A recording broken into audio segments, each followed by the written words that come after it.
পুরানো আমলের কথা। এক গ্রামে ইউনুস নামে কৃষক বাস করত। তার বিয়ে হয়েছিল অনেক বছর আগে, কিন্তু তার কোনো সন্তান ছিল না। 15 বছর পর তার ঘরে একটি পুত্র সন্তান জন্ম নিল। কৃষক আর তার স্ত্রী খুবই খুশি হলেন। চারপাশের সব মানুষ তাদের অভিনন্দন জানাতে আসতে লাগল। সেই দিন সকালে কৃষকের বাড়ির সামনে এক বৃদ্ধ ভিক্ষুক এসে হাজির হলেন। বৃদ্ধ দরবেশ ভিক্ষা চাইলেন। যেহেতু সেদিন কৃষকের ঘরে আনন্দের পরিবেশ ছিল, তাই তিনি দরবেশকে ভেতরে ডেকে নিয়ে বসার জায়গা দিলেন। দরবেশ বসার পর কৃষক তাকে বললেন, বাবাজি, আমাদের ঘরে অনেক বছর পর একটি সন্তান জন্ম নিয়েছে, দয়া করে আপনি এর নাম রাখুন। বৃদ্ধ দরবেশ যখন শিশুটিকে কোলে তুললেন, তখন তিনি দেখলেন শিশুটির বাহুতে একটি বিশেষ চিহ্ন রয়েছে। বৃদ্ধ দরবেশ মুচকি হেসে বললেন, বেটা, তোমার এই ছেলে একদিন খলিফা হবে। 16 বছর বয়সে তার বিয়ে হবে এই রিয়াসতের খলিফার স্ত্রীর মেয়ে অর্থাৎ রাজকন্যার সঙ্গে, আর তারপর সে এই রিয়াসতের খলিফা হয়ে যাবে। বৃদ্ধ দরবেশের এই কথা শুনে ইউনুস খুব খুশি হলেন। যখন গ্রামের লোকেরা জানল যে ইউনুসের ছেলে একদিন খলিফা হবে, তখন সবাই তাকে দেখতে আসতে লাগল। একদিন সেই রিয়াসতের খলিফা হরিণ শিকার করতে করতে জঙ্গলে অনেক দূর চলে গেলেন, কিন্তু হরিণ তার হাতে এলো না। পিছু করতে করতে খলিফার তৃষ্ণা পেয়ে গেল, কিন্তু আশপাশে কোনো নদী বা পুকুর চোখে পড়ল না যেখান থেকে তিনি পানি পান করতে পারেন। খলিফা অনেকক্ষণ ধরে জঙ্গলে এদিক ওদিক ঘুরছিলেন। পানির খোঁজে ঘুরতে ঘুরতে তিনি সেই গ্রামে পৌঁছে গেলেন যেখানে ইউনুস থাকতেন। সেখানে খলিফার দৃষ্টি পড়ল এক বৃদ্ধ দরবেশের উপর। খলিফা দরবেশের কাছে পানি চাইলেন। বৃদ্ধ দরবেশ তাকে অপেক্ষা করতে বললেন এবং নিজের ঝুপড়ির ভেতর থেকে পানি আনতে গেলেন। পানি এনে তিনি খলিফাকে দিলেন। পানি পান করার পর খলিফা দেখলেন বাইরে অনেক মানুষ একদিকে জড়ো হয়ে যাচ্ছে। তিনি দরবেশকে সেই লোকদের সম্পর্কে জিজ্ঞাসা করলেন। দরবেশ জবাব দিলেন, এরা সবাই ইউনুসের বাড়িতে যাচ্ছে, কারণ সেখানে একটি খুব ভাগ্যবান শিশু জন্ম নিয়েছে, আর এক বৃদ্ধ দরবেশ তার সম্পর্কে ভবিষ্যৎবাণী করেছেন। খলিফা অবাক হয়ে জিজ্ঞাসা করলেন, বাবা, এমন কি ভবিষ্যৎবাণী করা হয়েছে যার জন্য সবাই ওদিকে যাচ্ছে? দরবেশ বললেন, লোকেরা সেখানে যাচ্ছে কারণ বৃদ্ধ দরবেশ বলেছেন যখন ইউনুসের ছেলে 16 বছরের হবে তখন তার বিয়ে হবে এই রিয়াসাতের খলিফার মেয়ের সঙ্গে, আর সেই ছেলে এই রিয়াসাতের পরবর্তী খলিফা হবে। এই কথা শুনে খলিফা খুব রেগে গেলেন। তিনি বললেন, একজন সাধারণ কৃষকের ছেলে আমার মেয়ের সঙ্গে কিভাবে বিয়ে করতে পারে? খলিফা দরবেশকে বললেন, বাবাজি, আমি এই রিয়াসাতের খলিফা, আর আপনি কি মনে করেন আমি আমার মেয়ের বিয়ে এক গরিব কৃষকের ছেলের সঙ্গে দেব? বৃদ্ধ দরবেশ শান্তভাবে জবাব দিলেন, বেটা, যা কারো ভাগ্যে লেখা থাকে তা কেউ মুছে ফেলতে পারে না। কিন্তু খলিফা তার ক্ষমতার উপর খুব অহংকার করতেন। তিনি রেগে বললেন, বাবাজি, আমি তোমাকে দেখিয়ে দেব ভাগ্যের লেখা আমি মুছে ফেলতে পারি। বৃদ্ধ দরবেশ মুচকি এসে বললেন, আমি এখানেই আছি, তুমি দেখে নাও কি হয়। এই বলে খলিফা দরবেশকে সালাম করে তার প্রাসাদের দিকে রওনা হলেন। সেই রাতে খলিফার ঘুম হল না। তার মনে বারবার এই কথা আসছিল যে কোনো মূল্যে তিনি দরবেশের ভবিষ্যৎবাণী সত্য হতে দেবেন না। পরের দিন খলিফা ছদ্মবেশ ধরে আবার ইউনুসের গ্রামে গেলেন। লোকজনের কাছে জিজ্ঞাসা করে অবশেষে তিনি ইউনুসের বাড়িতে পৌঁছলেন। খলিফা বাড়ির সামনে গিয়ে ডাক দিলেন। ইউনুস ডাক শুনে বাইরে এলেন এবং জিজ্ঞাসা করলেন, আপনি কে আর কেন এসেছেন? খলিফা, যিনি এখন একজন ব্যবসায়ীর ছদ্মবেশে ছিলেন, বললেন, আমি পাশের শহরের একজন ব্যবসায়ী, আমার নিজের কাপড়ের ব্যবসা আছে। আমি শুনেছি তোমার ঘরে একটি ভাগ্যবান শিশু জন্মে নিয়েছে, আর তার ভাগ্যে খলিফা হওয়া লেখা আছে। ইউনুস বললেন, আপনি ঠিকই শুনেছেন। খলিফা বললেন, যদি তুমি বুড়া না মানো তাহলে একটা কথা বলি। ইউনুস বললেন, জি বলুন। খলিফা বললেন, তুমি তোমার শিশুটিকে আমার কাছে দিয়ে দাও, এর বিনিময়ে আমি তোমাকে প্রচুর অর্থ ও সম্পদ দেব, আর তোমার শিশুর লালন পালনও আমি নিজে করব। এই কথা শুনে ইউনুসের স্ত্রী তৎক্ষণাৎ বললেন, না, আমি আমার শিশুকে আপনার কাছে দেব না। খলিফা কঠিন স্বরে বললেন, তুমি একজন সাধারণ কৃষক, তুমি তোমার শিশুর লালন পালন কিভাবে করবে? তুমি কি তাকে তার ভাগ্যে লেখা সবকিছু দিতে পারবে? ইউনুস চুপচাপ ব্যবসায়ীর কথা শুনলেন। তারপর ধীরে বললেন, জি, আপনি ঠিক বলছেন। আমরা হয়তো আমাদের শিশুর লালন পালন এমনভাবে করতে পারবো না যেমন বড় লোকেরা করে। ইউনুসের কথা শুনে তার স্ত্রী ধীরে বললেন, ঠিক আছে, আমি আপনাকে আমার শিশু দিতে রাজি, তবে একটা শর্ত আছে। যখন এটি 16 বছরের হবে তখন আপনি এটি আমাদের ফিরিয়ে দেবেন। খলিফা তৎক্ষণাৎ বললেন, হ্যাঁ ঠিক আছে, যখন তোমার শিশু 16 বছরের হবে আমি তাকে তোমার হাতে ফিরিয়ে দেব। এই বলে খলিফা শিশুটিকে কোলে নিয়ে সেখান থেকে রওনা হলেন। তিনি শিশুটিকে নিয়ে একটি নদীর তীরে গেলেন। আসলে খলিফার মনে ইচ্ছে ছিল শিশুটিকে নদীতে ফেলে দেওয়া, যাতে সে মারা যায় এবং দরবেশের ভবিষ্যৎবাণী কখনো পূর্ণ না হয়। কিন্তু শিশুটির নিষ্পাপ মুখ দেখে তার হাত কাঁপতে লাগল। তিনি শিশুটিকে নদীতে ফেলা সাহস করতে পারলেন না। অনেক ভেবে খলিফা একটি কাঠের সিন্দুক নিলেন, শিশুটিকে তার মধ্যে রাখলেন এবং সিন্দুকটি নদীর জলে ভাসিয়ে দিলেন। খলিফা ভাবলেন এই সিন্দুক গভীর জলে গিয়ে নিজে থেকেই ডুবে যাবে, আর এইভাবে শিশুটি মারা যাবে। এই ভেবে তিনি নিশ্চিন্ত হয়ে প্রাসাদে ফিরে গেলেন। তার মনে এই বিশ্বাস ছিল যে এই শিশু আর কখনো ফিরে আসবে না, আর তার মেয়ের সঙ্গে এর বিয়েও কখনো হবে না। খলিফা ভাবলেন, অবশেষে আমি ভাগ্যের লেখা মুছে ফেলেছি।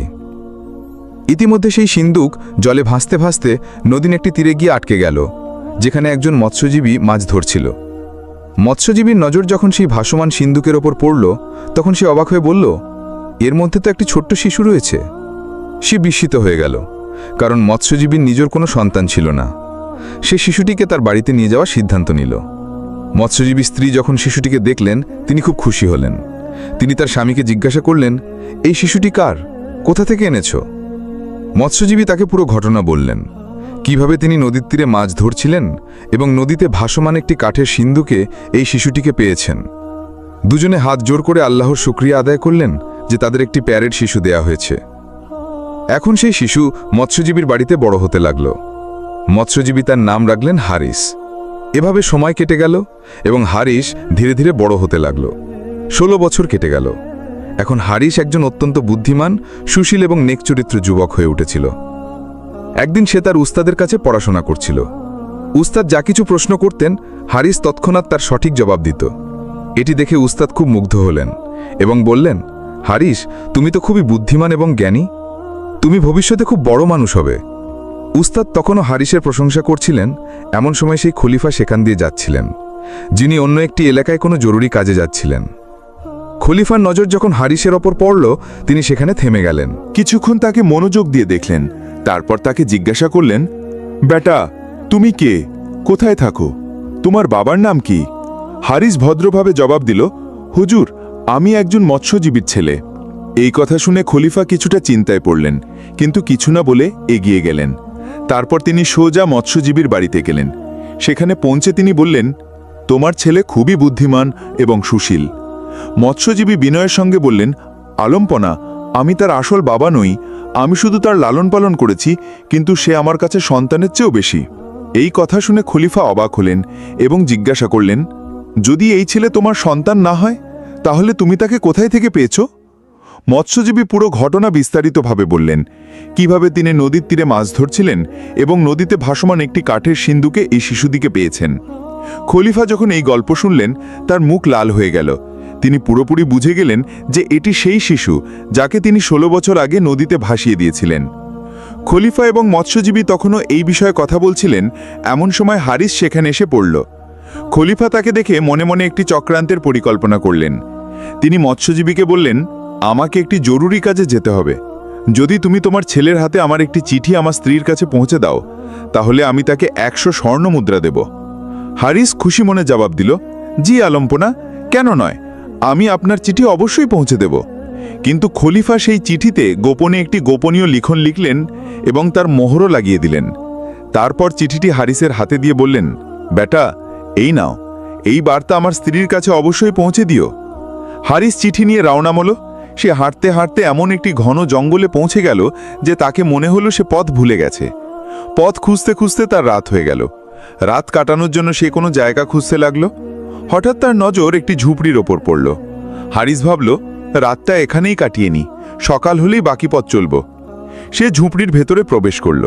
ভেতরে গিয়ে দেখল এক বৃদ্ধা চুলায় খাবার রান্না করছেন।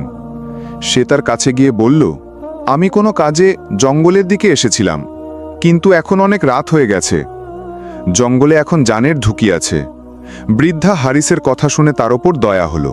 তিনি বললেন, বেটা, তোমার কথা ঠিক, কিন্তু আমি তোমাকে একটা কথা বলে দিই, এই ঝুপড়ি ডাকাতদের আড্ডা, আর আমি এদের জন্যই এখানে খাবার রান্না করি। এরা কাউকে জীবিত ছাড়ে না, বিশেষ করে যদি কারোর কাছে কোনো মূল্যবান জিনিস থাকে।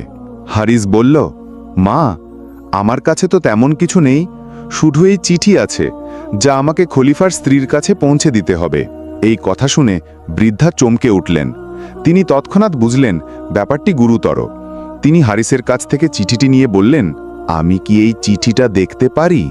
হারিস নরম স্বরে বলল, জি মা, কিন্তু চিঠিতে খলিফার মোহর লাগানো, আর এটি শুধু খলিফার স্ত্রীর জন্য।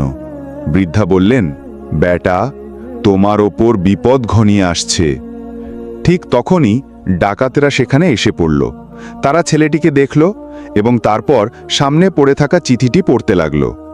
চিঠিটি পড়তেই তাদের মুখে বিস্ময় আর রাগের ভাব ফুটে উঠল, কারণ খলিফা সেই চিঠিতে তার স্ত্রীকে আদেশ দিয়েছিলেন, যে ছেলের হাতে এই চিঠি তোমার কাছে পৌঁছাবে তাকে তৎক্ষণাৎ হত্যা করা হোক।